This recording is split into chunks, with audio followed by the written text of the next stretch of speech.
छत्तीसगढ़ में चुनाव का आगाज हो चुका है और इस सियासी क्षेत्र में जो है अब जो अपने अपने पार्टी के जो है समर्थन है लेने के लिए प्रत्याशी जो हैं अब लोगों के साथ जनसंपर्क कर रहे हैं। और बात करते हैं हम विधानसभा क्षेत्रों की, तो छत्तीसगढ़ में 90 विधानसभा क्षेत्र हैं और 90 विधानसभा क्षेत्र में सबसे एक क्षेत्र आता है बसना। और मैं बात कर रही हूँ बसना विधानसभा क्षेत्र की, जहां हम इस वक्त मौजूद हैं। और यहाँ पर पिछले वर्ष जो है यहाँ पर कांग्रेस का दबदबा था।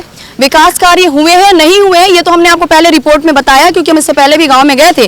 लेकिन आज हम सीधे बात करेंगे, भारतीय जनता पार्टी में एक समाज सेवी को जो है अपना प्रत्याशी बनाया है और उन्हें ये मौका दिया है कि समाज में रहकर वो लोगों की और अच्छे से सेवा कर सके। तो वैसे प्रत्याशी की मैं बात कर रही हूँ जिनका नाम है संपत अग्रवाल, जो आज मेरे साथ हैं। बसना विधानसभा सीट से इन्हें प्रत्याशी घोषित किया गया है। आपको तो सबसे पहले बहुत बहुत बधाई। Thank you. आपने अपनी राजनीति से पहले आपने जो है अपना कार्य है बसना के लोगों के साथ में आप एक समाज सेवक के रूप में जुड़े। कैसी इच्छा है कि लोगों की आपको सेवा करनी, ये मौका क्योंकि बहुत कम लोगों को ऊपर वाला देता है? मैं 2014 से 19 तक बसना नगर पंचायत का अध्यक्ष था। उस समय लगा यहाँ के क्षेत्र की दुर्दशा देखते हुए कि एक एनजीओ बना के समाज सेवा करना चाहिए करके। उस समय से जो लगे तो आज तक समाज सेवा, हमारे निःशुल्क एम्बुलेंस चलते हैं। कोरोना काल में गांव-गांव में मुफ्त में राशन पहुंचाना, लोगों को इलाज के लिए हॉस्पिटल भेजना।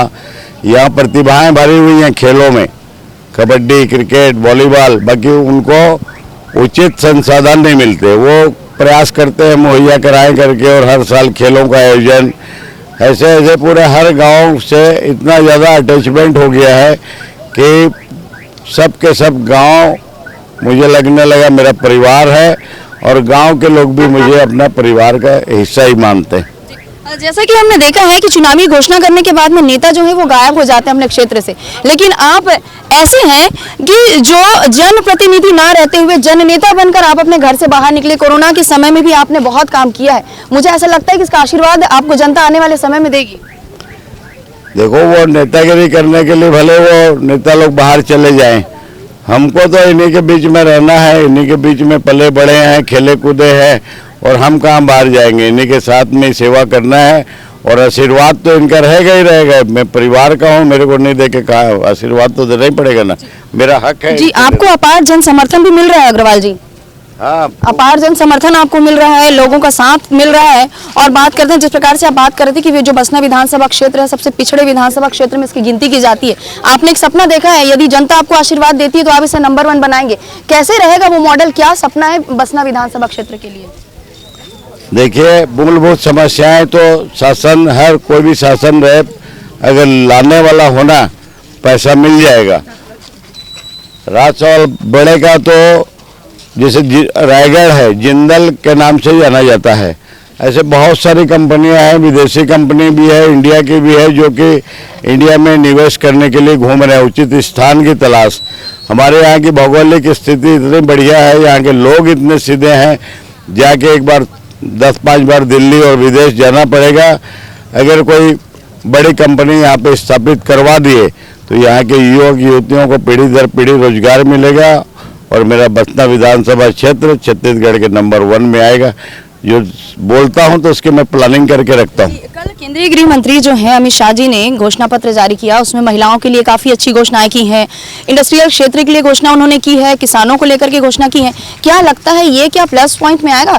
क्योंकि वहीं दूसरी ओर कांग्रेस का ये कहना है कि भारतीय जनता पार्टी ने तो कर्ज माफी का वादा नहीं किया है, तो भारतीय जनता पार्टी रिपीट नहीं होगी। क्या लगता है, क्या कर्ज माफी ही एक फैक्टर हो सकता है छत्तीसगढ़ में जीत दिलाने के लिए? नहीं, देखो, भारतीय जनता पार्टी ने जो घोषणा की है तो किसानों को समझ में आ रहा है कि उसमें कर्ज लेना ही नहीं पड़ेगा। भूपेश बघेल जी ने तो कह दिया था कि कर्ज माफी एक बार होगा, और ये घोषणा हमेशा उनको इसका लाभ मिलेगा। 21 कुंटल धान खरीदी और 3100 रुपये रेट और एक मुश्त पैसा, तो उसका डिफरेंस जोड़ें तो जो किसान भाइयों ने कर्ज लिया हो उससे कई गुना ज़्यादा का उनको लाभ इसमें मिलने वाला है।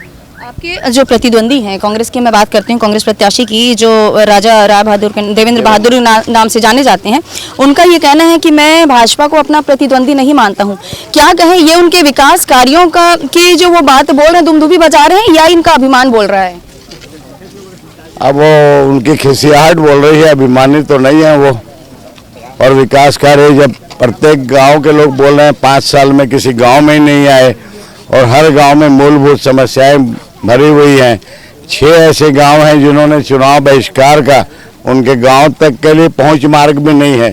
बरसात में पुलिया टूटा हुआ था एक गांव का तो, और कहीं भी राजा साहब ध्यान देने नहीं गए।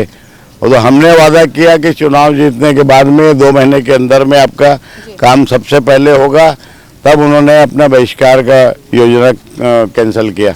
आज आपने ये चिनौरेडी गांव में 2 वादे लिए हैं अपने यहाँ की जनता से, एक बार फिर से सुनना चाहेंगे कि वो वादे क्या हैं आपके?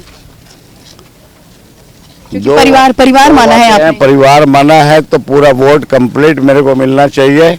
और दूसरा वादा है 13 दिन जो बचे हैं, यहाँ का प्रत्येक व्यक्ति मेरे लिए 2-2 घंटा चुनाव प्रचार करेगा और जो लोग आज सभा में नहीं आए थे उनको जागृत करेगा कि हमारे भाई को, हमारे बेटे को भारतीय जनता पार्टी के कमल के निशान में और बटन दबा के प्रचंड बहुमत से विजयी करना है। और ये वादा उन्होंने स्वीकार किया और आज से वो लोग लग जाएंगे मेरे को। चलते चलते अंतिम जो सवाल आपसे है विकास कार्यों को लेकर, क्योंकि आपने तो सभा में आपने स्वास्थ्य की सुविधा आपने बता दी, खेल की सुविधा आपने देने की बात की है, शिक्षा की आपने बात की है। कोई एक ऐसा क्षेत्र आपको इन 5 सालों में, जो क्योंकि पिछले समय में कांग्रेस का राज रहा है, ऐसा लगा कि बसना की विधानसभा के क्षेत्रों के लोगों को वो सुविधा न मिल पाई हो? क्योंकि मूलभूत सुविधाओं का अभाव है, ये तो हम देखते हुए आ रहे हैं, लेकिन ऐसी कोई सुविधा ऐसी लग रही है जो नहीं मिल पाई हो आज तक? आज तक नहीं मिल पाई है। जोग परियोजना, हमारा क्षेत्र सिर्फ और सिर्फ ऊपर जो पानी गिरेगा उसी के ऊपर निर्भर है या ट्यूबवेल के ऊपर में। तो बिजली की कटौती रहती है तो ट्यूबवेल भी काम नहीं करते हैं। तो यहाँ पे सिंचाई जोग परियोजना हम लागू करने वाले हैं बहुत जल्दी। उसके लिए मैं पूरा प्रयास करूँगा और जहाँ जहाँ जिस गांव के पास में कोई भी नहर नाले गए हुए हैं वहाँ से सिंचाई का साधन उपलब्ध कराएंगे, ताकि हमारे क्षेत्र के किसान भाई खाली बारिश के ऊपर निर्भर न रहे, उनको सिंचाई के लिए पानी मिले। बहुत बड़ा एक मुद्दा है। मतलब कमल का फूल बसना में खिलने वाला है, ये तो तय है, छत्तीसगढ़ में खिलने वाला है, तय है।